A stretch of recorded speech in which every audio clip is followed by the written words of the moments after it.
Hello my unique queens, Kiana Unique here. Welcome back to my channel. Today we are going to be turning this plain old white oversized t-shirt into a tie-dyed dress. Let's go ahead and get started. To do this, you are going to need some tie-dye, of course, and I have the tulips tie-dye. I only bought one color, which is in a blue. You can definitely do as many colors as you would like with this project. You're also going to need rubber bands and some gloves, and then you are going to fill the tulip bottle up with water. There is a max full line that you would have to fill it up to, and the instructions are on the bottle. So follow the instructions, and then you're going to put the top on and shake, shake, shake it very well. Now that we have our tie-dye ready to rock and roll, I'm simply going to ball this shirt up. There's no method to this madness, just going to ball it up as tight as I possibly can, and then I'm going to secure it with the rubber bands, and I'm going to use as many rubber bands as it takes to keep this in a nice tight ball without it coming apart.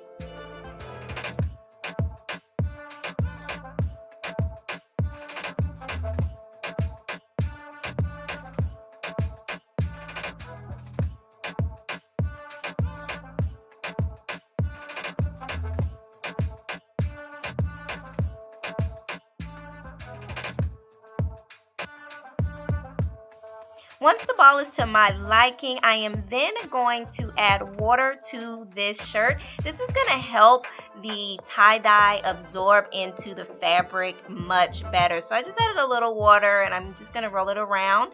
Now it's time to add the tie-dye, the fun part. I'm just going to go ham on this and put it everywhere. I'm just going to make sure that I do see some white still. I'm not going to go too crazy to where I don't see any white left, because then I'm going to end up with just a blue shirt.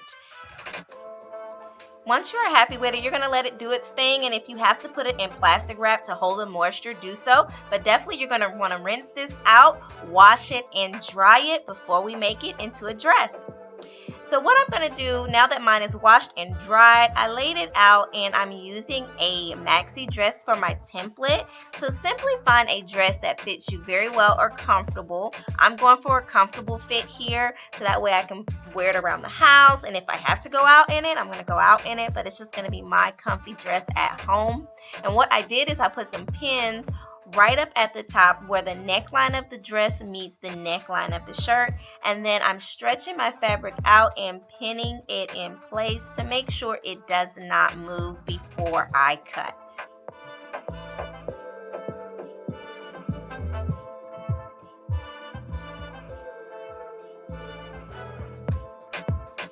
Now that I'm happy with the positioning, I am going to use my rotary cutter to cut around my template here, which is my dress. And I'm making sure I leave a little bit of a seam allowance. I did not need much of a seam allowance just because I stretched this dress out.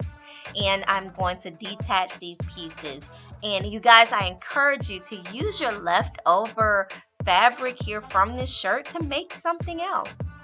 Once I am done, I am pinning the sides of my dress, and I do have it inside out, by the way, so that way I can just go ahead and pin and sew. And you want to make sure you do a zigzag stitch to secure this stretch fabric, and then we're going to sew the armpits. Now I wanted to make sure I brought you to the sewing machine when I'm sewing the armpits, because I did not pin my armpits. I'm simply letting it roll as it normally rolls.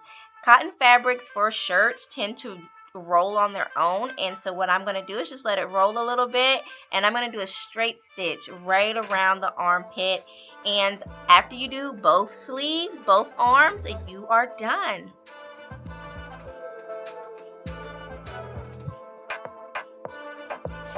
I absolutely love this really comfortable dress. If you wanted to, you can make it fit tighter, you can dress it up, you can dress it down, but I like this comfortable fit for this summer. I hope you guys enjoyed this video. Don't forget to like, comment, share, and subscribe. And as always, you guys, be unique. See you next week.